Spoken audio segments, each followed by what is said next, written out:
পারেননি প্রথম match. Cuba Mitchell গেছেন এই কর্নার কিকটা নিতে।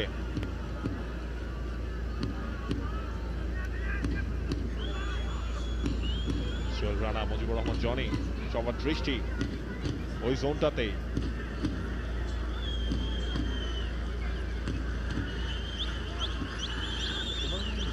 কাছাকাছি দাঁড়িয়ে নেননি।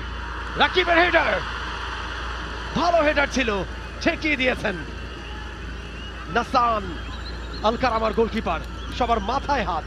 তবে কিউবার এই কর্নারটা দেখুন, তার টার্গেটটা ছিল লক। কিউবা মিচেলের রাইট ফুটেড কর্নার কিক, একেবারে জায়গায় দাঁড়িয়ে থাকা রাকিবের কাছে। রাকিবের অ্যাটেম্পটাও ছিল পোস্টেই, গোলকিপার নাসান তিনি আটকে দিয়েছেন। কিংসের সাইড বেঞ্চ গোল পেলে একটু নির্ভর থাকতে পারত